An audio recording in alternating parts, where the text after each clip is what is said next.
Tov. À mon tour de remercier Meir pour m'avoir fait l'honneur d'être ce soir parmi vous.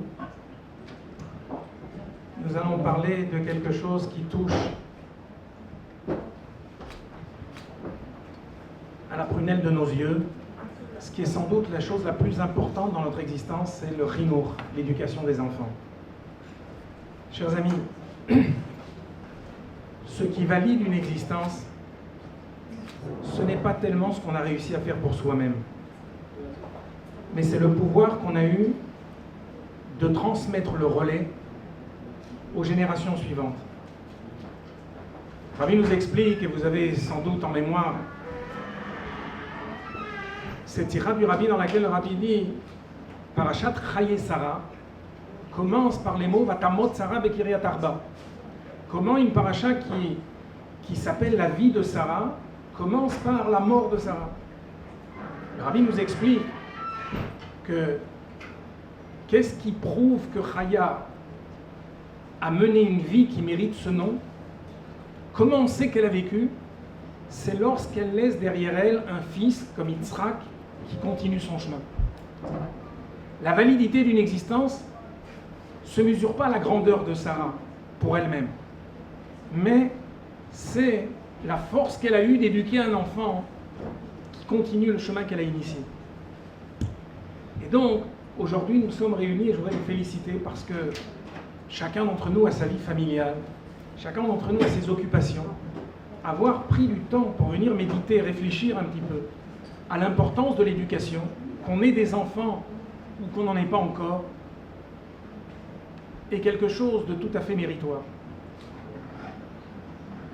Et donc on va essayer avec l'aide de Dieu, au travers des sirots du Rabbi, de prendre conscience de l'importance de la transmission, de l'éducation des enfants, et quels sont les ingrédients qui permettent de réussir le chinour. Parce que le chinour, l'éducation, c'est quelque chose de difficile, Rabotai. S'il y avait une recette, d'abord ça se saurait. Le problème, c'est que Shlomo HaMelech a dit Chanoch lenahar al pi darko. Il faut éduquer un enfant selon son chemin à lui. Il n'y a pas une manière d'éduquer les enfants. Il y a autant de manières d'éduquer les enfants qu'il y a d'enfants. Un jour, il y a quelqu'un qui m'a dit « Je ne comprends pas. J'ai éduqué mes enfants de la même manière. Ils ont le même père, ils ont la même mère. Je n'ai pas fait de différence entre eux. Comment ça se fait qu'il y en a qui sont mieux que les autres? Comment ça se fait qu'il y en a qui sont très bien et d'autres qui sont moins bien ?» La réponse, c'est justement parce que tu as éduqué les enfants de la même manière. On n'éduque pas les enfants de la même manière. Chanoch lenahar al pi darko. Il nous appartient de réfléchir au caractère de notre enfant, à ce qui lui manque, pour essayer de penser et de trouver les remédiations. Mais nous avons l'assurance que dès qu'un père et une mère qui ont pris conscience qu'il faut changer quelque chose dans leur enfant, qu'il faut améliorer quelque chose dans leur enfant, dès qu'ils réfléchissent au problème, Akadosh Baruch Hu leur donne l'inspiration pour trouver les solutions. Et donc, la première chose que le Rabbi nous demande, c'était une ora'a du Rabbi Rachab, c'est que nous avons l'obligation de méditer une demi-heure par jour à l'éducation de nos enfants. Si vous saviez combien de Agmat Nefesh, combien de souffrances on pourrait éviter en accomplissant cette parole du Rabbi Rachab, c'est pas une demi-heure qu'on aurait essayé de méditer, c'est beaucoup plus que ça. Le Rabbi nous demande de méditer une demi-heure par jour à l'éducation de nos enfants. De la même manière qu'on a l'obligation de mettre les tefilines ou d'allumer les bougies de Shabbat, le Rabbi Rachab nous dit qu'il faut méditer une demi-heure par jour à l'éducation de nos enfants. Dès qu'on réfléchit à Kadosh Baruch Hu nous inspire. Une fois, il y a une dame, une maman, qui est venu me voir et qui m'a dit « J'ai un problème avec mon fils. Chaque fois qu'on lui donne un paquet de biscuits ou un paquet de bonbons, il n'y en a que pour lui. Il ne sait pas partager. Il ne sait pas donner. Et ça me fait des histoires. Ça me fait des histoires avec ses camarades. Ça me fait des histoires avec ses frères et sœurs. Alors je lui ai dit, écoutez madame, moi je ne suis pas un grand pédagogue, je ne suis pas un grand psychologue, mais venez, on va réfléchir ensemble, on va essayer de trouver une solution. Puis en discutant, une idée est venue. Je lui ai dit, vous savez quoi? Désormais, vous n'allez pas acheter un paquet de bonbons à votre fils. Vous allez lui en acheter 2. En lui disant, le premier, c'est que pour toi. Et le deuxième, c'est pour le partager avec tes camarades. C'est pas passé 3 semaines que non seulement ses camarades ont eu droit au paquet qui leur était destiné, mais ils ont même eu un petit peu du sien. Ça veut dire que lorsqu'on réfléchit, dès qu'on se fixe l'objectif de résoudre un problème, Akadosh Baruch Hu donne toujours l'inspiration qui convient. J'avais un ami qui m'a raconté une fois qu'il avait décidé de faire le Kriyat Shema à la Mita à ses enfants. Vous savez, le Kriyat Shema à la Mita, ça veut dire faire le Kriyat Shema comme il faut, ne pas parler après avoir dit à ma pile. Il m'a dit, j'ai mis 3 mois. 3 mois pour y parvenir. Mais au bout de 3 mois, j'y suis arrivé. Ainsi donc, il appartient à chacun d'entre nous, lorsque il veut obtenir quelque chose de ses enfants, il doit se fixer un objectif et faire en sorte d'y arriver. Ça veut dire méditer, réfléchir à l'éducation de nos enfants. Combien d'opportunités sont malheureusement négligées? Il y a par exemple des moments inouïs dans notre semaine. Le repas du vendredi soir. Le repas du vendredi soir, c'est un moment où on a l'opportunité de graver dans le cœur et l'esprit de nos enfants des trésors de Hirat Shamayim. Vous savez ce que disent les Américains? Les Américains, ils disent, on improvise bien que ce qu'on a soigneusement préparé à l'avance.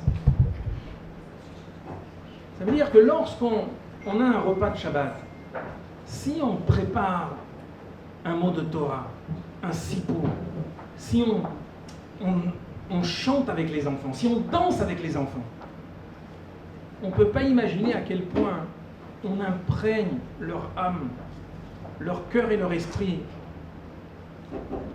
de judaïsme. Tout ça, ce sont des choses qui sont à méditer, qui sont à penser.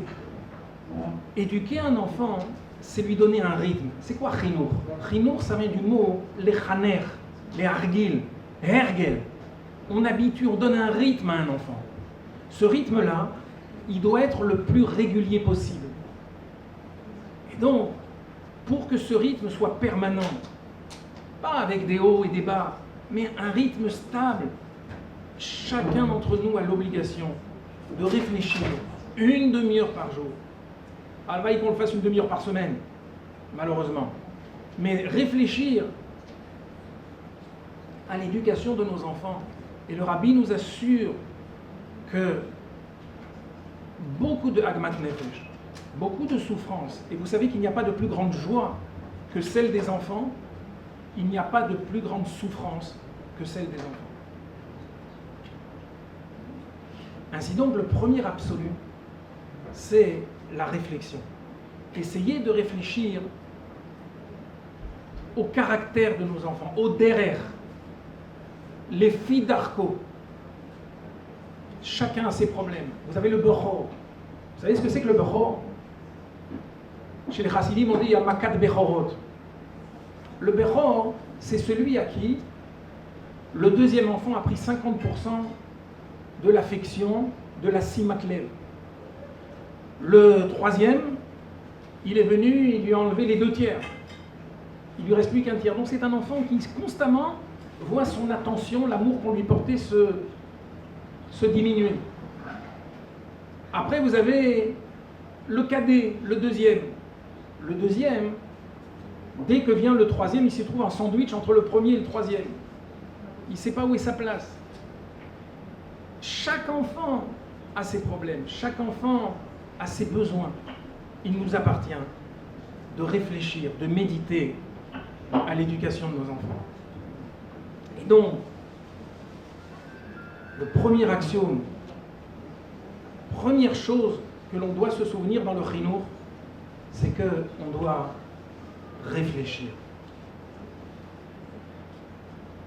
Il y a une deuxième chose dans le chinour qui est fondamentale, c'est l'amour. Il est écrit dans la Torah, Vayehav Yitzhak et Esav, Kitsaïd Befi, Verivka Ohevet et Yaakov. Le seul verbe qui est utilisé, c'est le verbe aimer. Vayehav Yitzhak, Verivka Ohevet. Alors vous allez me dire, mais où est le chidouche? Tout le monde aime ses enfants. Qui n'aime pas ses enfants? Bien sûr que tout le monde aime ses enfants. Ce qu'on demande à un père et à une mère, c'est que cet amour soit révélé. Dans la Chassidut, on explique qu'il y a Ta'alumot Libo. Vous savez, les profondeurs du cœur. Dans les profondeurs du cœur, tout le monde aime ses enfants.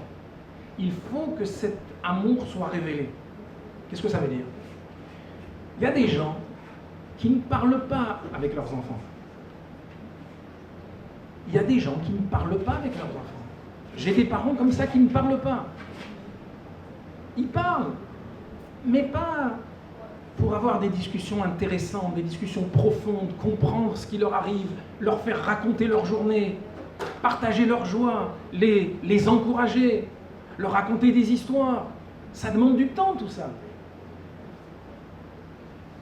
Je vais vous raconter quelque chose où vous allez tous vous reconnaître. Un enfant, il rentre le soir à la maison, il a ses devoirs, il n'arrive pas à faire ses devoirs, il ne comprend pas, il y a des choses qu'il ne sait pas traduire dans le Chumash ou dans la Gemara ou dans un autre domaine. Et soudain, il y a son père qui arrive d'une journée de travail, il est fatigué. Et dès que son père arrive, l'enfant saute sur son père et dit « Papa, je t'attendais pour faire les devoirs. » Et le père, il n'a même pas eu le temps de poser son par-dessus, même pas, il est rentré dans la maison. Quelle est la réponse que le père peut faire à son fils ou à sa fille?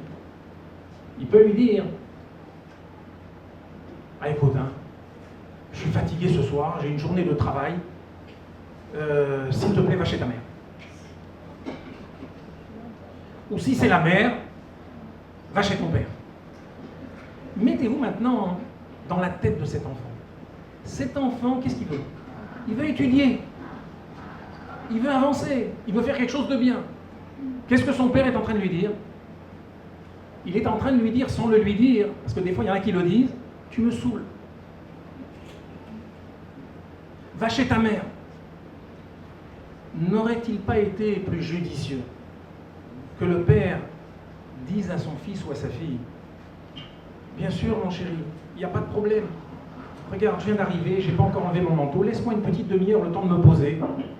Et puis, dans une demi-heure, je suis à toi. Si Matlev, donner de l'attention à un enfant, ça veut dire lui montrer un amour révélé.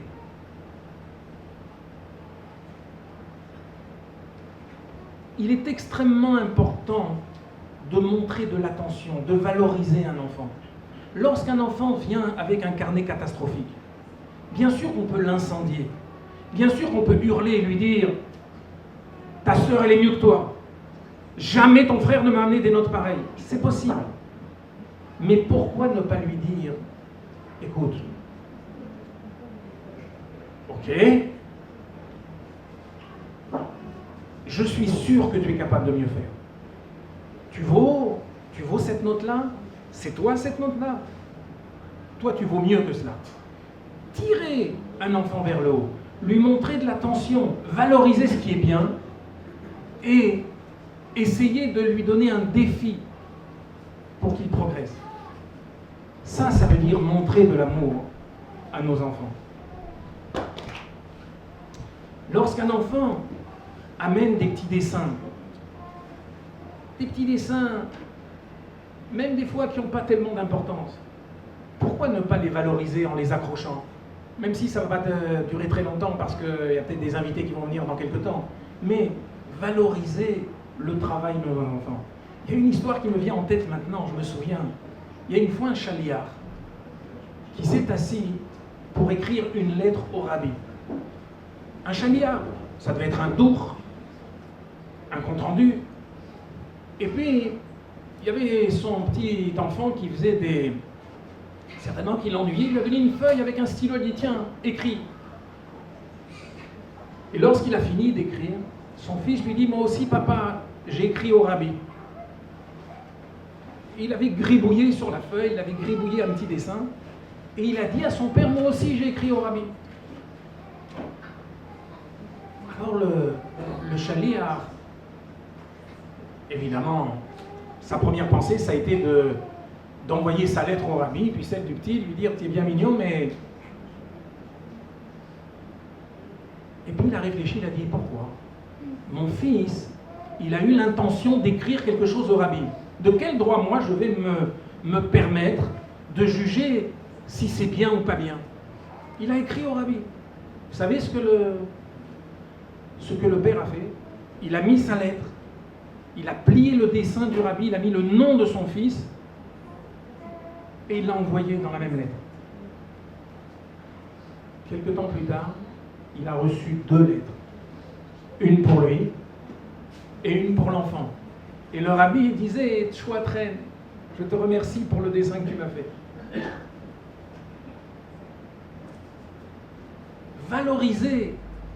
Valoriser un enfant.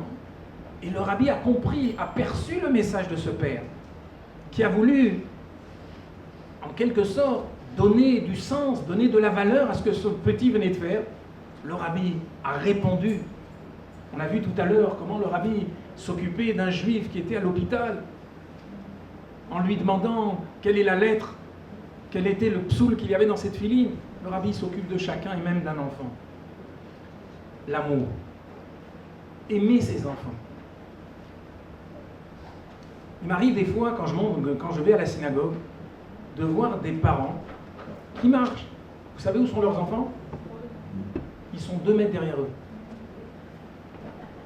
Non! Un enfant, il doit marcher avec son père. Un père doit marcher avec son fils. On marche à côté. On parle. On raconte. On fait raconter. Simatlev. Montrer de l'amour à nos enfants. C'est quelque chose qui paraît évident. Et c'est pourtant quelque chose de fantastique. Lorsqu'un enfant est difficile, lorsqu'un enfant vous fait souffrir, vous savez pourquoi il faut souffrir? Parce qu'il souffre. Et un enfant ne veut pas souffrir tout seul, alors il faut souffrir.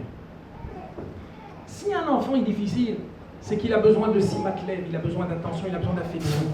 Ça ne veut pas dire qu'il faut tout lui permettre. Ça ne veut pas dire qu'il ne faut pas avoir de fermeté, mais de l'attention. C'est quelque chose de fondamental. Et donc, le rabbi nous dit, il faut de la réflexion. Il faut méditer à l'éducation de nos enfants. Et puis, il faut leur montrer un amour révélé. Maintenant, le rabbi nous dit qu'il y a un 3e absolu dans l'éducation des enfants. Et ça, chers amis, chacun en est conscient. C'est l'exemplarité. L'exemplarité. Si on veut que nos enfants étudient, il faut étudier. Si on veut que nos enfants parlent bien, il faut bien parler. Si on veut que nos enfants s'habillent bien, il faut bien s'habiller. L'exemplarité, c'est l'arme absolue du chinour. Vous savez quelle est la différence qu'il y a entre un enfant et un adulte? C'est qu'un enfant, il fait attention aux détails. Il ne s'intéresse pas aux choses importantes. Un adulte, c'est exactement le contraire. Lui, il néglige souvent les détails. Il fait attention aux choses importantes. Vous n'avez jamais remarqué, des fois, vous dites un petit mot de travers. Tout de suite, l'enfant, il perçoit cette faille, il perçoit ce mot, il vous le fait remarquer. Un enfant, il regarde les détails. Le Rabbi explique là dans une sira au sujet de Pessah. Vous savez pourquoi les 4 questions ne commencent pas par la matzah, qui est une mitzvah de Oraïta, par le maror, qui est une mitzvah de Rabbanan, mais par le minhag Israël.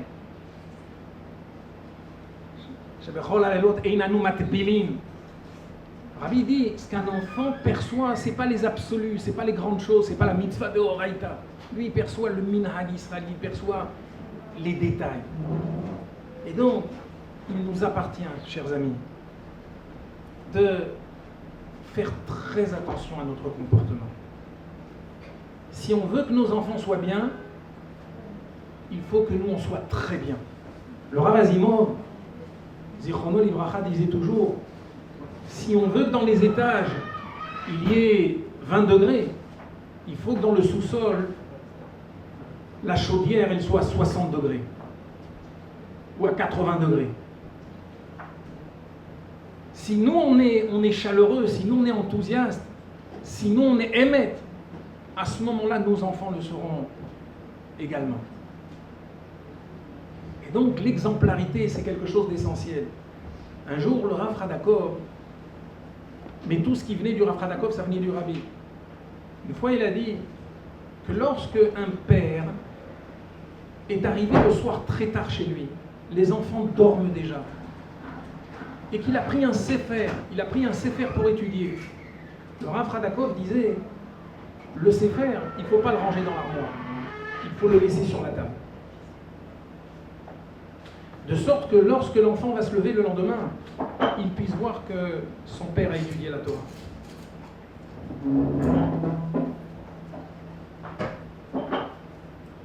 Si on veut que nos enfants étudient, il faut qu'on leur montre l'exemple.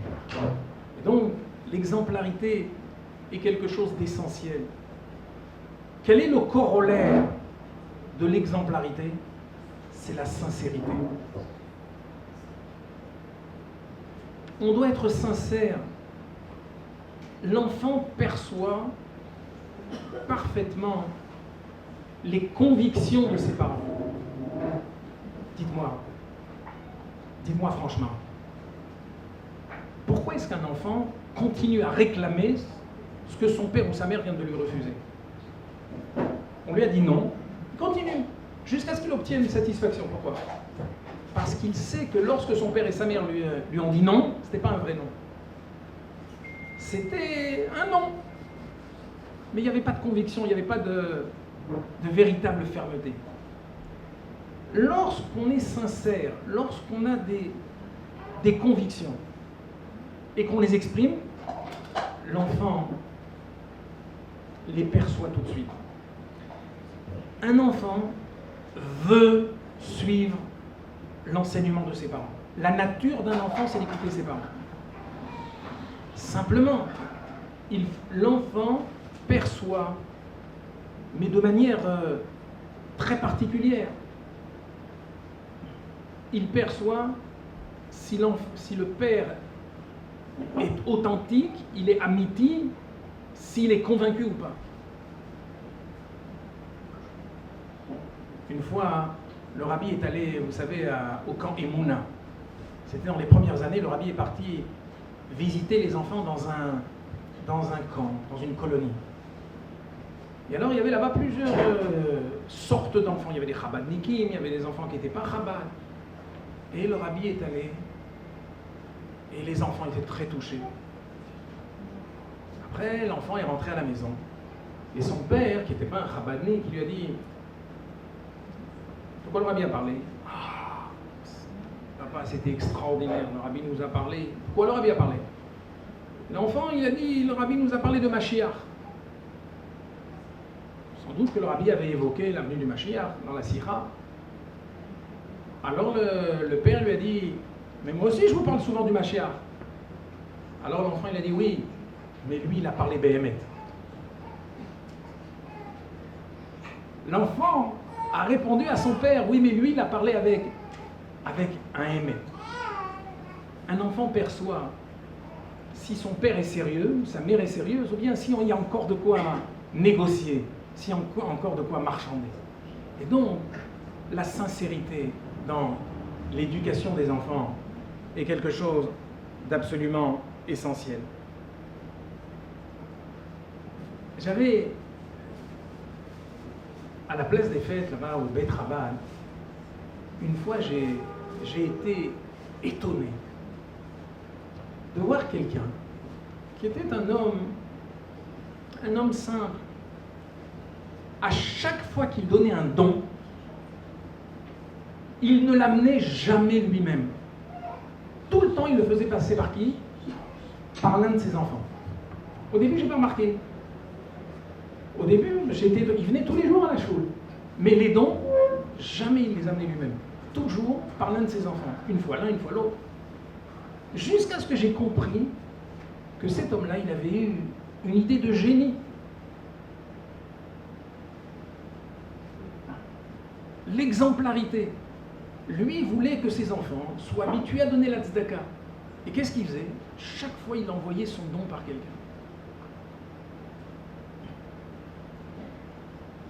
Lorsqu'on médite, lorsqu'on réfléchit à l'éducation des enfants, lorsqu'on veut leur inculquer des valeurs, alors ça demande de la réflexion.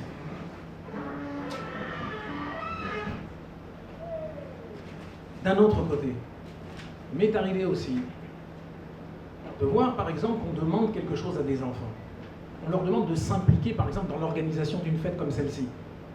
Alors, on demande à un enfant, on lui téléphone, on lui dit « Viens m'aider. Qu'est-ce que je devrais faire ?» Il va falloir lever des chaises, lever des tables. Il y a des fois des parents qui refusent, qui disent « Non, t'es pas un black pour faire ces choses-là. Laisse, quelqu'un d'autre va le faire. Tu n'es pas son méchamèche. » C'est dommage. Ce sont des occasions qui sont perdues. Donner ce goût de Messirut Nefesh, donner ce goût du don de soi, même quand c'est fatigant, même lorsque ça prend sur son temps de vie privée, c'est quelque chose d'essentiel. Voilà des choses qui nous montrent à quel point il est important de méditer et de faire preuve d'exemplarité. Alors, on a parlé de réflexion dans le trio. On a parlé d'amour. On a parlé d'exemplarité. Et on vient d'évoquer la sincérité. Je vais encore vous donner un exemple de choses qui peuvent être destructrices. Lorsqu'on dit par exemple à une jeune fille ou à un garçon, on lui dit « Ah, aujourd'hui, tu ne peux pas mettre cette jupe. Tu ne peux pas t'habiller comme ça parce qu'il va y avoir le directeur aujourd'hui. Ou il va y avoir le rave qui va être là. » À l'époque, on disait « Madame Asimov va être là, Zichron Livracha », pour ceux qui ont connu Paris. Ouais. Comment on peut dire une chose pareille? Comment on peut dire une chose pareille? Lorsqu'on dit une chose pareille à ses enfants, on leur enlève toute la sincérité. Quoi, on va le faire pour une personne?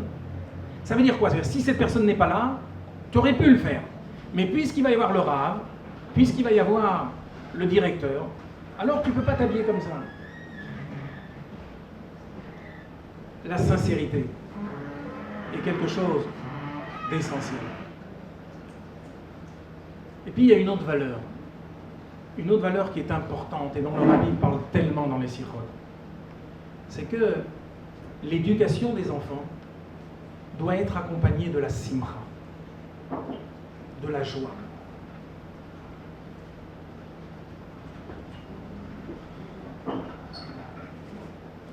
On le sait ça. Et il doit être Hachem, besimcha. On doit servir Dieu dans la joie. Lorsque quelqu'un n'est pas joyeux, ne cultive pas la joie, n'instaure pas une atmosphère de simcha dans une maison, c'est comme si Chas Veshalom il disait à Kadosh Baruch Hu, sors d'ici. Dieu préserve. Il est écrit Oz vechedva bimkomo. Là où Dieu se trouve, il doit y avoir de la simcha. Un jour, je me suis posé la question, vous savez, dans les familles que nous avons l'honneur d'avoir, qui nous confient leurs enfants, il y a des fois des familles où ça marche. Il y a des fois des familles où ça marche moins bien. Et nous, en tant qu'éducateurs, des fois on se pose des questions, on se dit mais pourquoi ici ça marche et là ça marche pas? Eh bien, vous voulez que je vous dise, moi j'ai remarqué que là où ça marche, c'est là où on a des familles souriantes, des familles joyeuses, des gens qui sont pas chauds bessimra. Et là où ça marche pas, c'est souvent des familles où on a des gens un peu fermés, un peu tristounés. Alors vous allez me dire, les circonstances de la vie ne sont pas les mêmes pour tout le monde, et vous avez raison. Mais on a l'obligation de faire en sorte que nos enfants grandissent dans une maison pleine de joie. Il n'y a pas de valeur qui se transmettent en dehors de la simra. Il y avait une fois une réunion de directeurs d'école juive. Et ils ont invité un directeur d'une école d'ailleurs de New York. J'ai oublié son nom, c'était il y a au moins une quinzaine ou une vingtaine d'années. C'était un homme qui a ici une institution réservée à des enfants en difficulté. Pas des enfants handicapés, non, mais des enfants en difficulté. Et alors il a raconté la chose suivante. Il a dit, moi, quand je recrute des enseignants, la première chose que je regarde, c'est s'ils sont souriants. S'ils ne sont pas souriants, je les reçois parce qu'ils se sont déplacés, mais je sais que je ne les prendrai pas. S'ils sont souriants, on commence à discuter. Un enseignant, c'est quelqu'un qui doit être bessimra. Quelle valeur il va transmettre, quel enthousiasme, quel chayout. Un père, une mère, doivent essayer, quelles que soient les circonstances, de cultiver la joie. Le judaïsme, ce n'est pas de la coercition. Le judaïsme, ce n'est pas quelque chose qui est là pour nous donner des règles difficiles à accomplir. Pikoudé Hashem Yesharim Mesam Chelem. La Torah, elle réjouit le cœur. Et donc, c'est extrêmement important de multiplier les occasions, d'être joyeux. Shabbat, dansez avec vos enfants, levez-vous avec eux, tournez autour de la table, chantez. Il faut instaurer de la simra. Ça, c'est quelque chose qui est de nature à être poretz geder, à briser toutes les miniot veikuvim, toutes les difficultés qu'un enfant ressent dans son éducation viennent de ce manque de simra, ce manque de joie.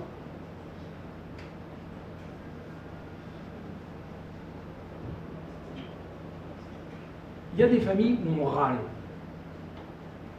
Il y a des gens qui sont râleurs. Ça existe.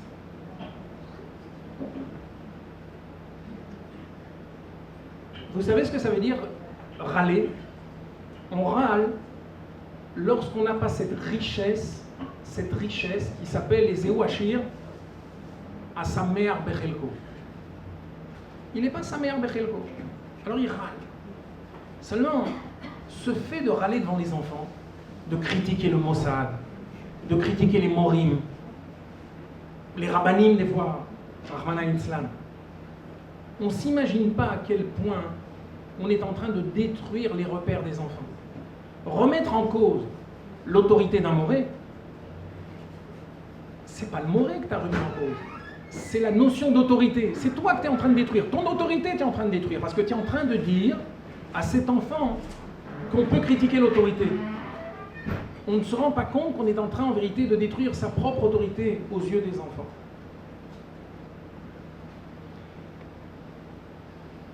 Et donc, la simra est quelque chose d'essentiel dans l'éducation des enfants. Le corollaire de la simra, évidemment, comment est-ce qu'on cultive la simcha? Parce que la vie est difficile, on a des soucis dans la vie. Comment est-ce qu'on peut toujours avoir un sourire jusqu'aux oreilles alors qu'on a des problèmes? Alors, ce n'est pas le lieu aujourd'hui d'en parler, mais juste un petit mot. C'est cultiver la notion de bitachon. La notion de bitachon, de confiance en Dieu, est quelque chose d'important. Lorsqu'on sait que tout vient d'Akadosh Baruch Hu et que de Dieu ne descend que du bien, alors on peut être un peu tranquillisé. Vous savez, c'est comme quand vous ouvrez la boîte aux lettres. Vous êtes arrivé des fois d'ouvrir la boîte aux lettres et de voir une lettre, vous savez, qui émane du fisc. Avant même d'ouvrir la lettre, déjà on commence à trembler. Mais lorsque vous savez, quand vous avez ouvert votre boîte aux lettres et que vous avez une lettre qui vient de votre père, là vous êtes tranquille, vous savez que ça peut être que du bon, que du bien. On est serein, on l'ouvre avec plaisir. Lorsqu'on pense que les problèmes de la vie viennent d'ailleurs, il y a de quoi trembler, il y a de quoi se faire du souci.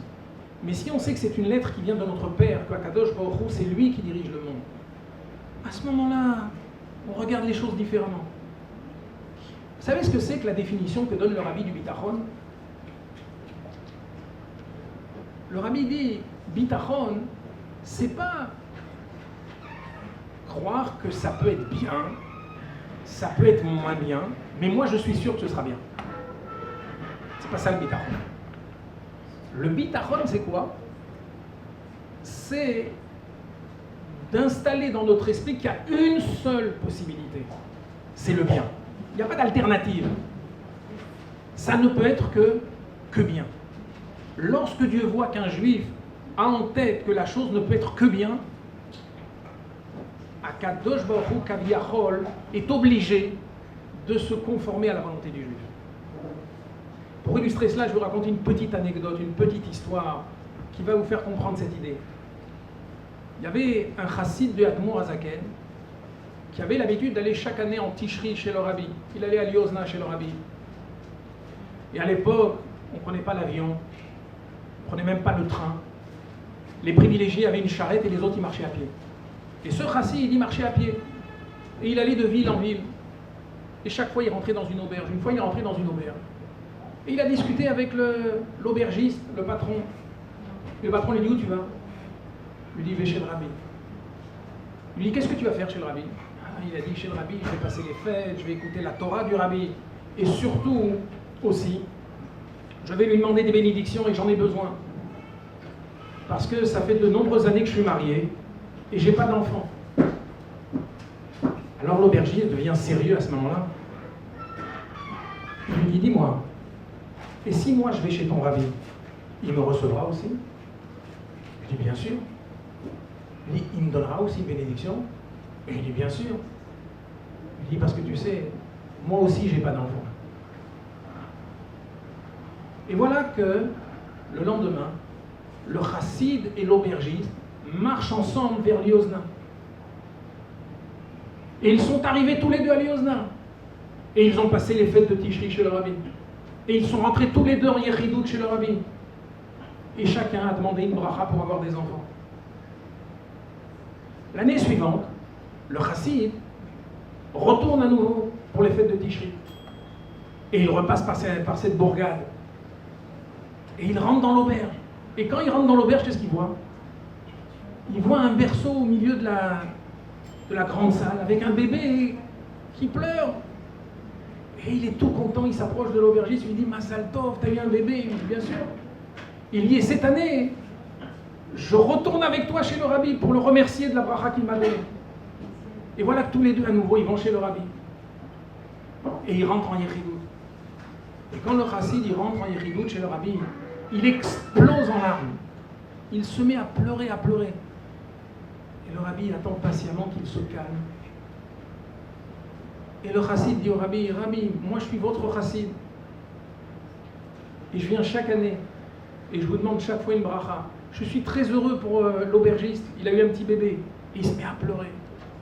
Il dit, et moi j'ai toujours pas d'enfant. Alors le rabbi attend qu'il se calme et lui dit, écoute, je vais t'expliquer. Toi, tu as cru en moi. Tu as cru dans ma bénédiction. Mais lui, il ne s'est pas contenté de croire. Dès que je lui ai donné la bracha, il est rentré chez lui. Il a acheté le lit du bébé. Il a acheté les habits du bébé. Il a préparé déjà toute la chambre du bébé. Akadosh Baruch Hu n'avait pas d'autre choix que de lui donner un enfant. Ça, c'est le bitachon. Le bitachon, ça veut dire ne pas laisser d'alternative. Il n'y a pas deux possibilités, il n'y en a qu'une seule. Lorsque quelqu'un se met dans l'esprit que ça va être bien, il ne peut pas y avoir autre chose que du bien, à ce moment-là, si on peut s'exprimer ainsi, Akadosh Baruch Hu est obligé de se conformer à la volonté du juif. Et ça, ce bitachon que le rabbi nous apprend à méditer, ça, c'est ce qui peut amener de la simra dans notre foyer, malgré toutes les difficultés qu'il peut y avoir. Et cette simra, Rabotai, elle est essentielle dans l'éducation des enfants.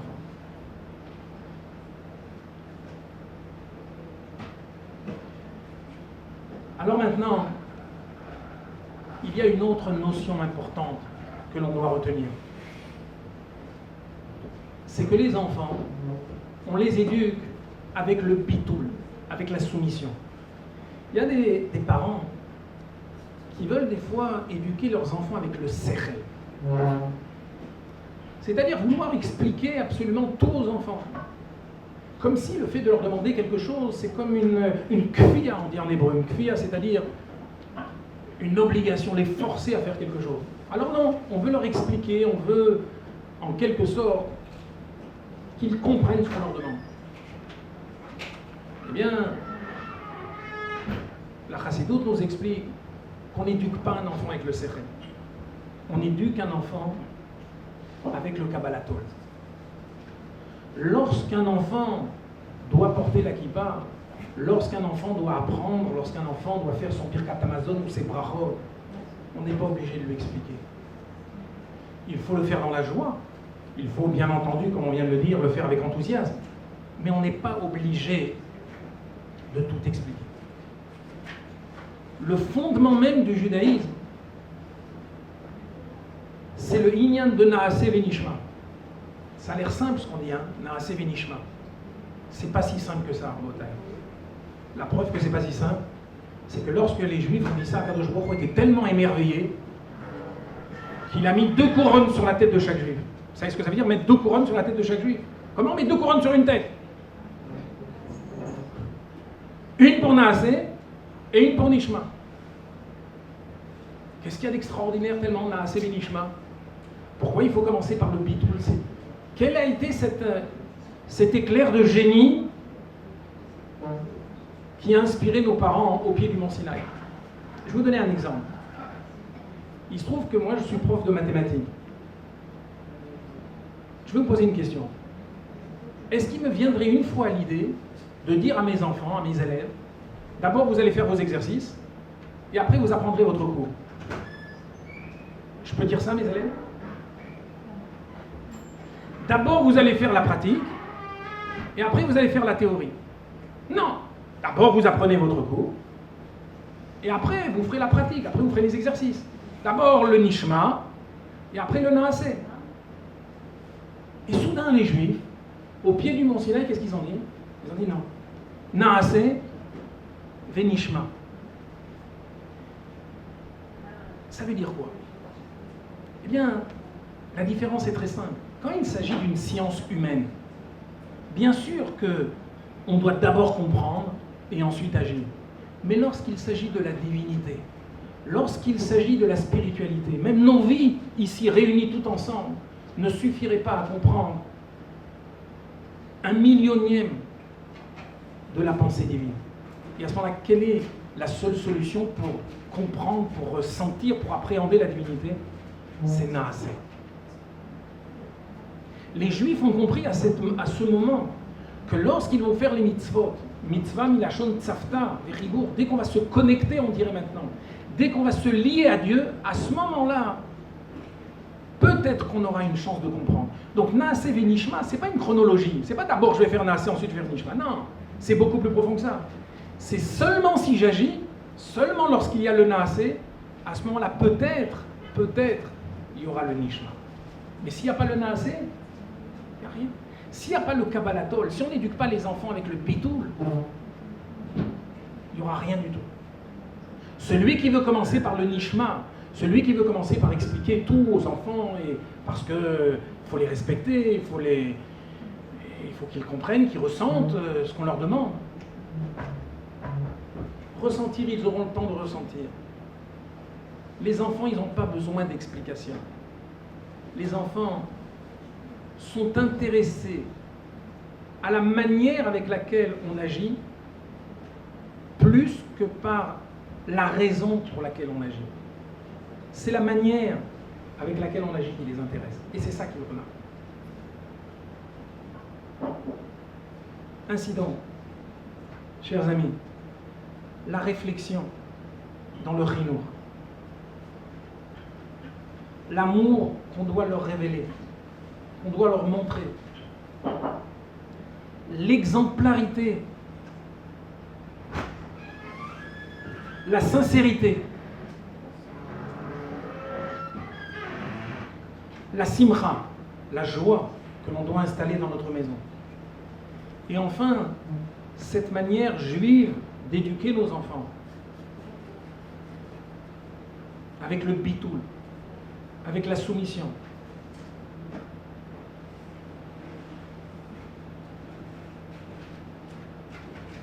Sont essentiels pour réussir à éduquer nos enfants. Mais il y a encore quelque chose d'important. Il y a quelque chose d'important. La vérité, elle est que pour parler de ce point-là, il aurait fallu plus de temps. Mais quand même, on va en dire un mot. C'est le Shalom Bayit. Le Shalom Bayit, c'est quelque chose d'essentiel dans l'épanouissement des enfants. Vous savez, c'est comme une tenaille. Vous savez, une tenaille, une pince. Si vous voulez prendre un objet avec une tenaille, il faut que les deux parties soient solidaires. Si on a une qui lâche, vous n'avez aucune chance de pouvoir tenir l'objet.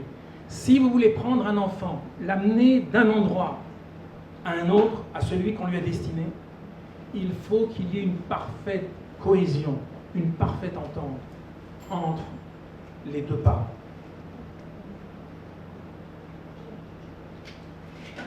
S'il y a une différence de point de vue, si le rythme n'est pas le même, l'enfant est déphasé.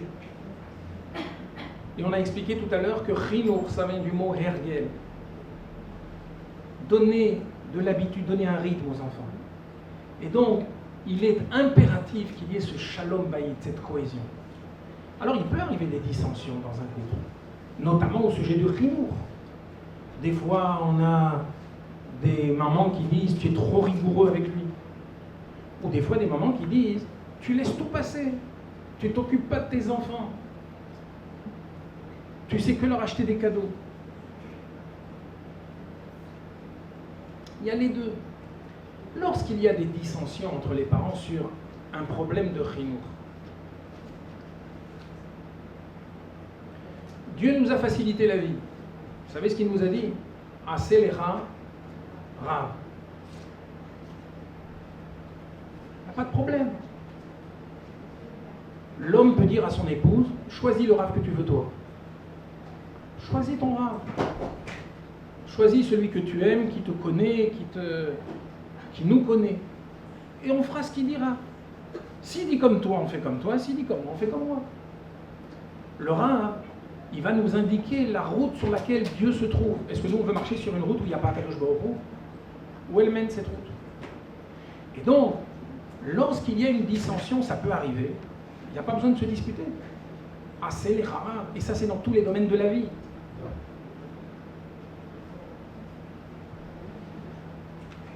La notion de Shalom Bayit est essentielle. Et je voudrais en dire un petit mot. Vous savez que nous vivons dans une société de consommation. C'est-à-dire une société dans laquelle tout est centré autour du profit. Qu'est-ce que je vais gagner? Qu'est-ce que je vais prendre? Et malheureusement, il y en a qui appliquent ça aussi au mariage. Il y a des gens qui se marient et qui veulent prendre, qui veulent gagner, qui veulent profiter. Or, le mariage, c'est tout sauf ça. Lorsqu'on se marie pour donner. Je vais vous donner un exemple. Il y a une discussion entre l'homme et la femme. Et chacun a raison. Et la vérité est que lorsqu'on a raison, on veut faire valoir qu'on a raison. Or, avoir raison, vous savez ce que ça veut dire avoir raison? Ça veut dire gagner. Ça veut dire prendre. Alors, c'est quoi le secret du bonheur? Vous savez ce que c'est que le secret du bonheur? C'est aimer avoir tort. Qu'est-ce que ça veut dire?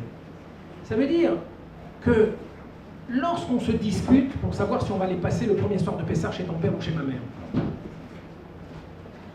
chez ton père ou le tien, pardon. D'accord? Est-ce que ta sœur, elle m'a fait suffisamment de kavod ou pas? Toutes les histoires bêtes, enfin, qui polluent l'existence d'un couple. Et chacun a raison. Chacun veut avoir raison, et il a raison. Et la vérité, c'est qu'il a raison. Seulement, le problème, il y a des gens qui ont eu 1 tonne de ta raison, mais ils ont terminé avec un divorce. Mais ils ont eu raison. Le secret du bonheur, c'est aimer avoir tort, parce que si on veut faire plaisir à l'autre, si on veut donner à l'autre, alors c'est pas grave si on cède, si on concède, et si on fait plaisir à l'autre, il n'y a pas de problème, tu as raison, on va faire comme toi tu veux. Alors vous allez me dire quoi, il faut être une poire toute sa vie, et chaque fois que le conjoint dit quelque chose, il faut dire on va faire comme toi, tu as raison. C'est ça qu'on demande. Rabotaï. Le problème c'est que cette attitude, elle est contagieuse. Lorsqu'on est prêt à donner, lorsque on est prêt à faire plaisir, alors le conjoint, en retour, vous manifeste exactement ce même amour. On ne peut pas être plus intelligent que le roi Salomon. Le roi Salomon a dit Kamaïm,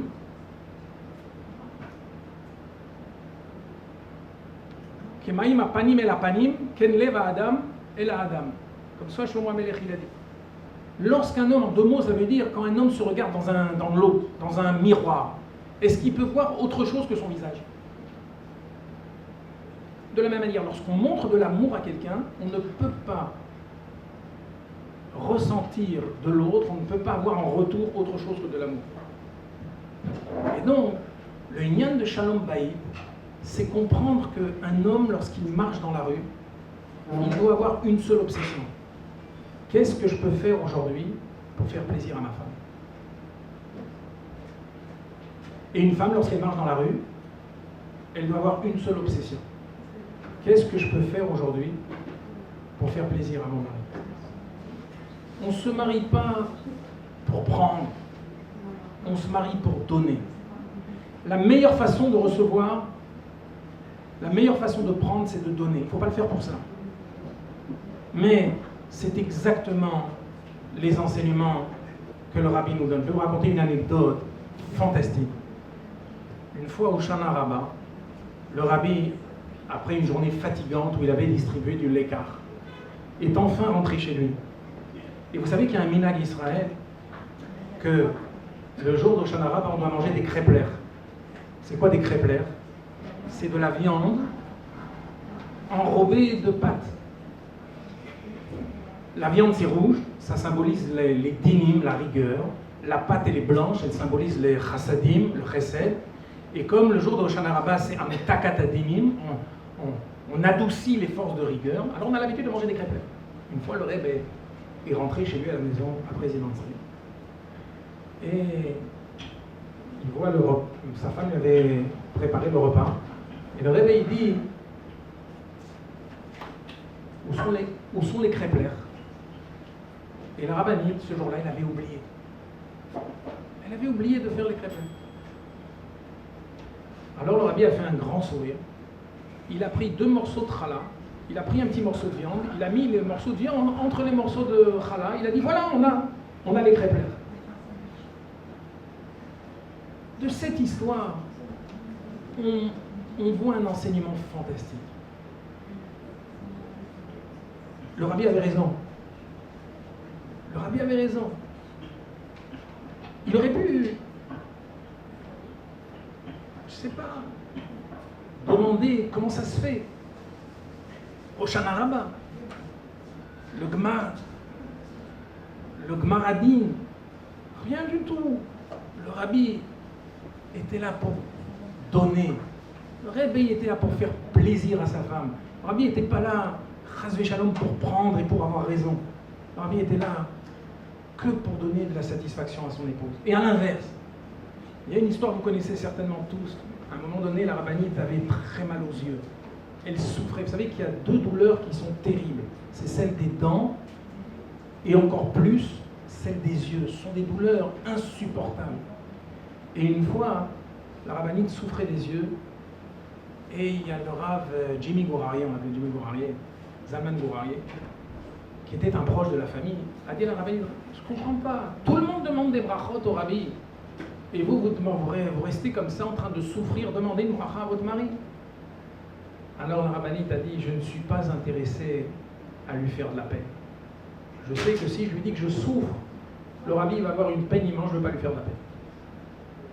Et donc, elle ne demandait pas une bracha à son mari. Encore une fois, qu'est-ce qu'on voit de cette histoire? On voit de cette histoire que la rabbinite ne cherchait pas à prendre, elle cherchait à donner. Elle cherchait à faire plaisir à son mari en lui évitant toute forme de hagmat nefesh. Si elle cherchait à prendre, elle aurait demandé une bracha. Voilà ce qui sous-tend l'harmonie d'un couple juif. Cette harmonie est essentielle parce que les enfants ne peuvent grandir et s'épanouir que lorsqu'ils vivent dans un couple où il y a un respect mutuel, lorsque l'homme honore son épouse, lorsqu'il lui parle avec dignité, lorsqu'il lui parle avec noblesse, avec affection. À ce moment-là, les enfants grandissent épanouis. Et on est sûr qu'ils suivront le chemin de leurs parents, parce que comme l'exemple de cette tenaille qui permet de tenir solidement un objet que l'on veut déplacer de la même manière, lorsque les parents sont ensemble, cela est de nature à faire en sorte que nos enfants grandissent convenablement. Chers amis, je voudrais terminer en vous disant combien le sujet que nous sommes en train d'évoquer est important. On a commencé en préambule en disant que ce qu'il fallait d'une existence, une existence réussie, c'est parce qu'on est devenu nous-mêmes. Si nous on est bien, mais que nos enfants ne suivent pas notre chemin, on n'a pas accompli notre mission. Notre mission, c'est de transmettre le relais.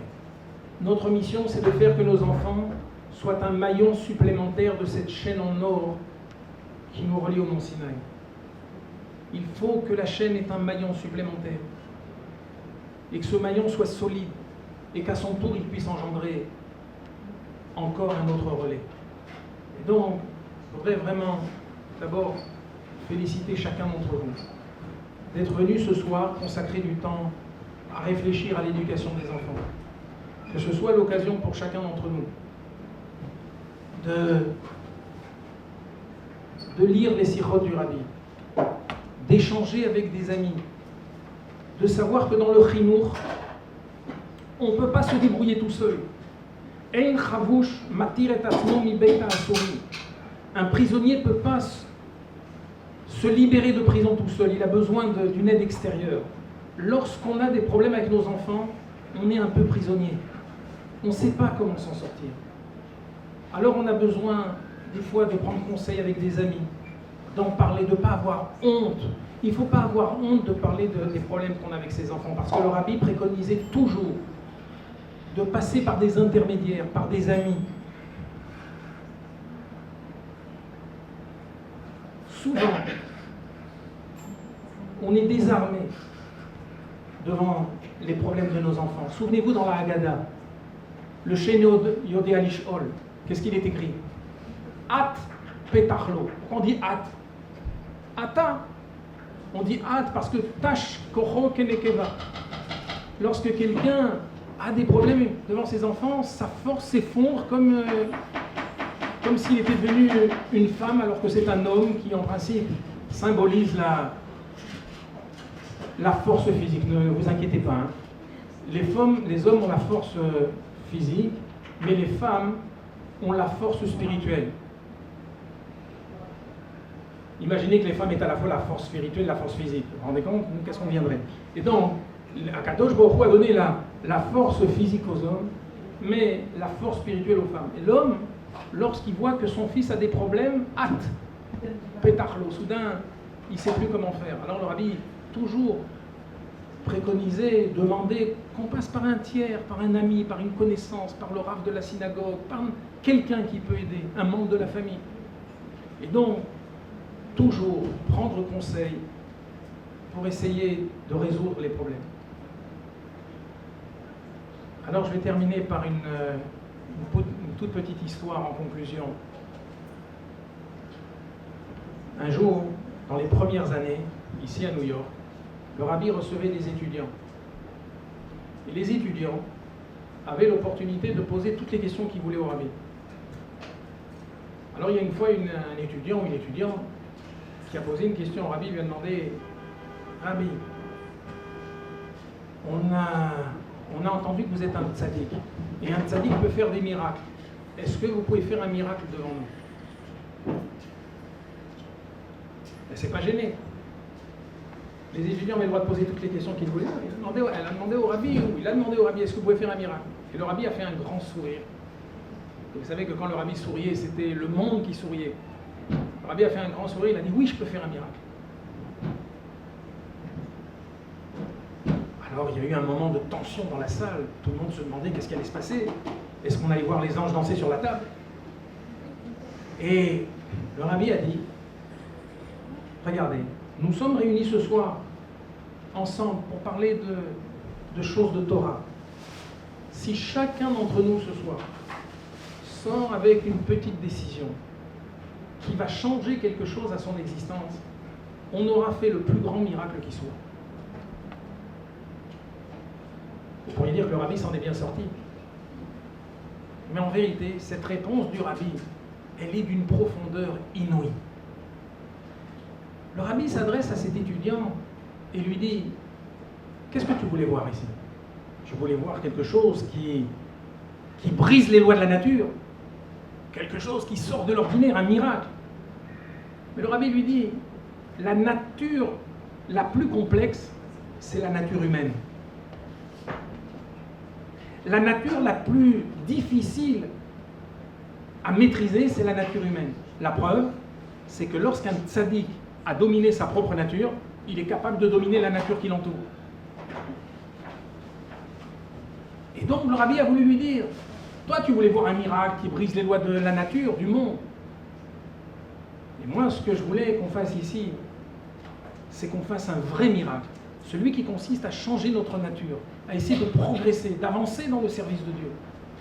Alors le rabbi lui a dit, si chacun d'entre nous ce soir sort avec une décision qui va lui permettre de progresser dans l'étude de la Torah, et notamment dans l'éducation de ses enfants, dans l'éducation de ses élèves, dans l'éducation de ceux qui nous entourent, qui sont aussi nos enfants. Veshinam tam levanecha, Rashi dit, Elo atalmidim. À ce moment-là, nous aurons fait le plus grand miracle qui soit, comme le rabbi le demande. Que chacun d'entre nous essaye de prendre la décision, de faire ce que le rabbi Rachel nous a demandé, de méditer le plus souvent possible à l'éducation de nos enfants. Et à ce moment-là, nous serons sûrs et certains qu'avec l'aide de Dieu, nous pourrons être fiers de nos enfants et dire à Kadosh Baruch Hu, Reu Gidulim Shegidalti, regarde les enfants que j'ai éduqués.